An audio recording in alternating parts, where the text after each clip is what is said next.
rabbil alamin. Wassalatu wassalamu ala ashrafil anbiya'i wal mursalin Sayyidina wa maulana Muhammadin wa ala alihi wa ashabihi ajma'in, amma ba'du. Wonten pangarsanipun Kiai Haji Shadiq saha Kiai Haji Agus Maki ingkang kawula mulyakaken, para bapak, para ibu, para sedherek sedaya ingkang kawula hormati, boten kesupen dumateng rencang-rencang jamaah hadroh ingkang kawula tresnani. Alhamdulillah niki kula panjenengan sedaya wonten ing akhir wulan Jumadil Akhir. Insyaallah sekedap malih kula panjenengan sedaya badhe mlebet wonten ing bulan Rajab. Dados kula nguber babe niki nggih Rajab nggih bab salat, terus Sa'ban nika bab poso. Jadi kalih ngenteni Gus Maki nerangaken khair niki kula nerangaken salat alon-alon kemawon. Nggih Bu nggih? Nggih alon-alon kemawon. Kalau winginane sampun kawula aturaken, salat itu adalah aqwalun wa af'alun, ucapan dan pekerjaan yang didahului dengan takbir, wa mukhtatamatun, dan diakhiri bitaslim dengan salam ghaliban. Kebiasaannya begitu. Aqwalun di sini adalah ucapan mulai dari takbiratul ihram, Fatihah dan lain sebagainya. Untuk itu malam ini saya mau menerangkan masalah aqwal. Ucapan yang pertama menjadi rukun bagi orang sholat adalah takbiratul ihram. Takbiratul ihram itu dikatakan takbiratul ihram karena setelah takbir ini kita diharamkan untuk melakukan pekerjaan yang bisa membatalkan pada sholat. Takbiratul ihram itu bagi orang yang jamaah yang diutamakan adalah takbiratul ihramnya imam. Sehingga dikatakan dalam satu hadis, man shalla lillahi, barang siapa yang sholat lillahi karena Allah, arba'ina yauman, 40 hari, fi jama'atin, dengan jamaah, wa yudriku takbiratul ihram, dan mengikuti takbiratul ihramnya imam, kutibalahu bara'atan, maka orang itu akan ditulis oleh Allah bara'atan, yaitu dibebaskan. Pertama bara'ah minan nar, dibebaskan dari siksa neraka, wa bara'atan minan nifaq, dan dibebaskan dari sifat kemunafikan. Salat jamaah 40 hari mengikuti takbiratul ihramnya imam. Maksudnya bagaimana? Maksudnya mengikuti takbiratul ihramnya imam. Ketika imam ini sudah takbiratul ihram, makmum ini sudah ada di belakangnya. Sudah ada di belakangnya. Begitu imam takbir, beliau jamaah juga takbir. Sehingga dalam fikih, ketika orang itu sholat sunnah terus ada iqamah, ini sunnah untuk diputus sholat sunnahnya. Kenapa? Ngejar takbiratul ihramnya imam itu. Ngejar takbiratul ihramnya supaya mempunyai fadilah jamaah 40 hari, dan mengikuti takbiratul ihramnya imam akan dibebaskan dari neraka dan akan dibebaskan dari sifat kemunafikan.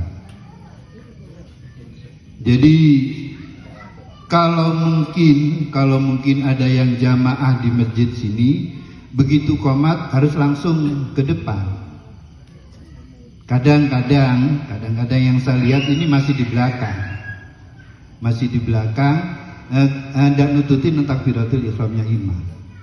Jadi posisi imam takbiratul ihram, jamaah harus di belakangnya ini baru mengikuti takbiratul ihramnya imam. Lesik nemburi imam takbiratul ihram, tidak nututi takbiratul ihramnya imam, tidak mendapatkan fadilah bara'atan ini.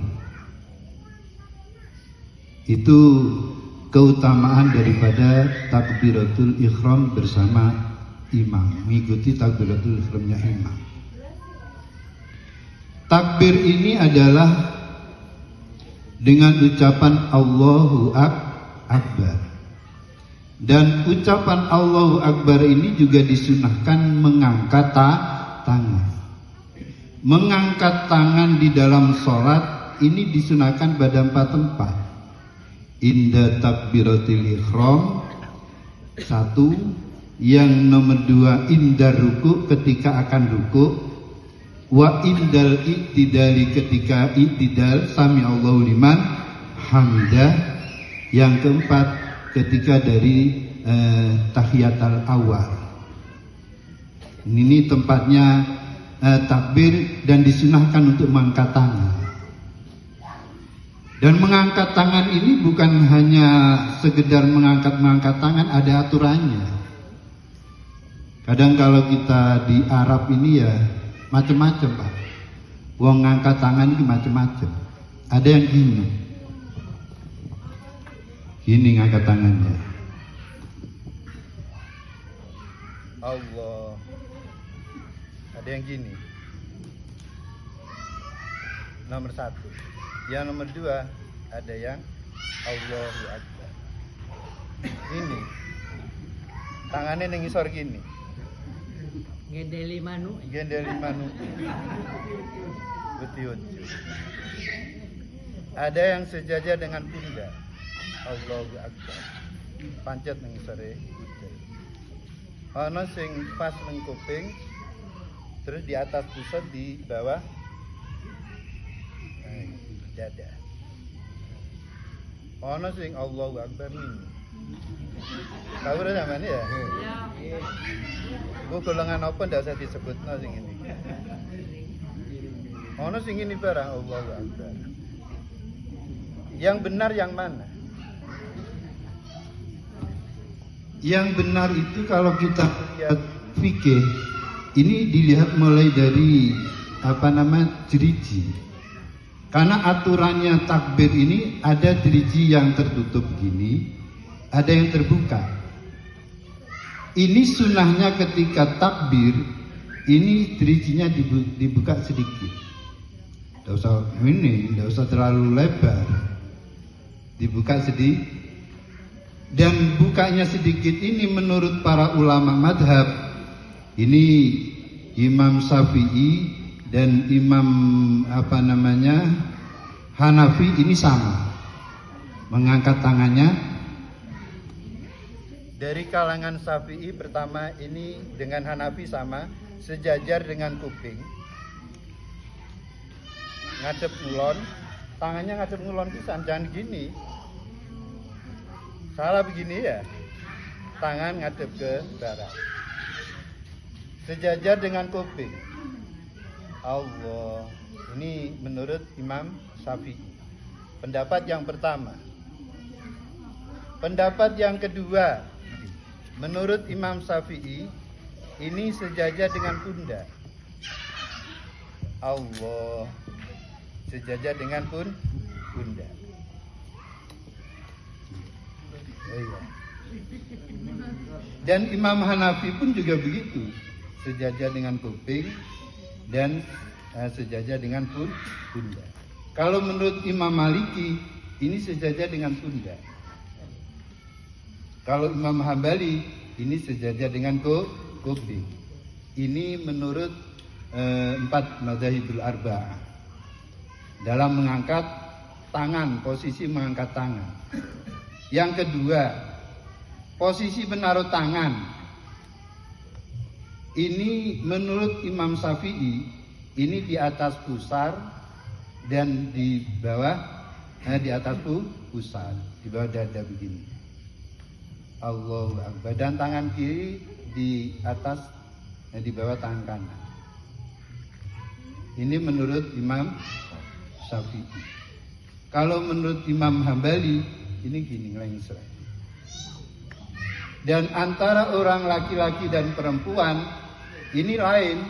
Kalau orang laki-laki ini renggang, Allah, ya, renggang tangannya. Tapi kalau orang perempuan tidak boleh renggang. Ini harus nempel. Ya, paham ya? Harus nempel. Tidak hanya pada waktu takbir saja, tapi ketika rukuk juga begitu, dan ketika sujud juga begitu. Renggang tangan. Kecuali ketika dia itu sujud, ini tangannya tidak renggang tidak apa-apa, jadi mingkum. Sujud, madhab ngulon, terus sujud. Apa dipraktek nota? Pertama, dengkul dulu. Setelah dengkul terus tangan. Tangan ini posisinya sejajar dengan pundak. Ini bagi laki-laki. Kemudian sujud. Dan ini agak tidak renggang dirijinya. Menghadap kiblat. Tapi kalau orang perempuan tidak boleh renggang gini. Harus nempel. Tidak boleh sujud itu sama dengan anjing. Napa awak mau itu boleh renggang, Gus? Hah? Yang ambek nyekel iki ana iki. Nek nglambrek nggih. Ya, ya. Ya.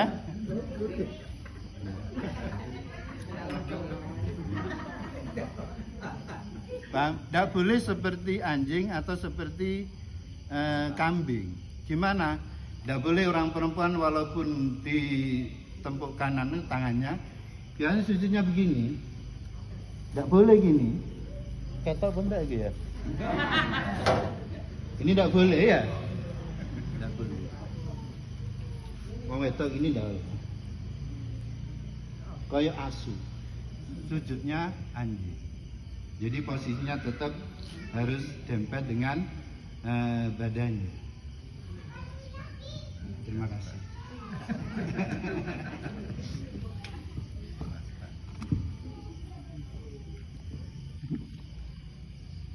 Itu ketika takbir. Dan takbir ini mempunyai syarat-syarat. Dan syaratnya takbir ini sama dengan ketika dia itu melakukan adzan Allahu Akbar. Syarat takbir itu pertama antaqa'a fil qiyam lil fardi. Ketika dia itu mengucapkan takbir Allahu Akbar, posisinya dalam keadaan berdiri lil fardi untuk melakukan salat fardu. Masalahnya ini banyak. Memang dalam hadis Rasulullah itu dikatakan idza kumtum ila sholati fakabbir. Kalau kalian melakukan sholat fakabbir matakbirlah. Di sini banyak orang-orang ini mengamalkan hadis ini tidak pakai usolli. Loh kan tidak ada anjuran usolli. Jadi begitu jamaah mulai langsung melayu, langsung Allahu Akbar. Tidak usah usolli, tidak ada perintah usolli di sini. Yang ada usolli kan menurut Imam Syafi'i. Yang wajib itu adalah niat. Dan niat ini ketika sholat ini harus bersamaan dengan takbir. Allah. Ketika Allah ini di dalam hati harus menyertakan qasdul fi'li, melakukan sholat satu. Yang kedua at-ta'yin, menyatakan bahwa itu dia sholat sunnah apa fardu. Terus yang nomor 3 wa ta'arud lil fardiyah, menyatakan dia itu sholat fardu atau sunnah dan menyatakan dia itu melakukan sholat duhur, asar atau maghrib. Usolli ketika Allah, ini harus menyertakan itu. Karena menyertakan tiga itu sulit bagi menurut pandangan ulama Syafi'iyah, jadi niat ini disunahkan kubailat takbir, sebelum melakukan takbir. Usolli fadli saya barokat mustaqbil Allah Akbar. Karena ketika Allahu Akbar di dalam hati menyertakan tiga itu udah bisa, angel. Jadi sebelum takbir itu disunahkan untuk niat. Dan melafadzkan niat itu adalah hukumnya sunnah.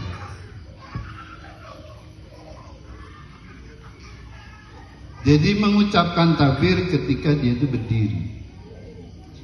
Yang nomor 2, syaratnya takbir antakuna bil arabiyah, harus diucapkan dengan bahasa Arab. Kalau tidak dilakukan dengan bahasa Arab, tidak sah takbir. Kita pernah dengar dulu di Malang apa di mana, ini sholat diganti dengan bahasa Hindu. Allahu Akbar diganti Allah Maha Besar. Di Malang pernah dengar ya? Berapa tahun yang lalu. Apa sah? Nggak sah. Karena syarat takbir itu antakuna bil arabiyah. Allahu Akbar, Allah Maha Besar. Kalau sudah Allah Maha Besar Akbar, ini tidak ada yang lebih besar daripada Allah Subhanahu wa ta'ala. Jadi tidak boleh menyamakan Akbar-Akbar dengan takbir, itu sebetulnya tidak boleh. Saya kira disamakan banyak pengajian pengajian Akbar barang guys. Pengajian yang Maha Besar. Khol Akbar. Kenapa? Iya. Sekarang kita berpikir tentang kebesaran Allah. Allah itu menciptakan bintang. Ini berapa juta bintang yang ada di langit sana. Bintang yang ada di sana menurut tafsir ini yang paling kecil, bintang yang ada di langit sana yang paling kecil ini 8 kalinya bumi. Yang paling kecil 8 kalinya bumi. Bintang yang paling besar di atas sana ini melebihi dari 120 kalinya bumi. Padahal berapa ribu juta bintang yang ada di sana. Kalau yang paling kecil saja ini 8 kalinya bumi. Lah, bagaimana besarnya bumi ini? Yang paling kecil ini adalah bumi. Padahal apa ya? 1 titik aja bumi. Tas 1 titik. Dan kita hidup di 1 titik ini, 1 dunia. Allahu Akbar, Allah Maha Besar. Tilukono bintang yang paling cilik ayo apa? Bumi. Shadaqallahul Azim. Kalau yang paling kecil aja segitu besarnya 8 kalinya bumi. Yang paling besar berapa ratusnya kalinya bumi. Padahal berapa ratus juta bintang yang ada di sana. Bumi kan paling kecil. Sehingga kita menyatakan Allahu Akbar, Allah Maha Besar. Nomor 3 dan nomor 4, antakuna bilafdil jalalah wa bilafdi akbar. Syaratnya takbir harus dengan memakai lafdul jalalah Allah wa bilafdi akbar, dan dengan menggunakan lafaz akbar, Allahu Akbar. Kalau akbar diganti dengan asmaul husna, tidak sah takbirnya.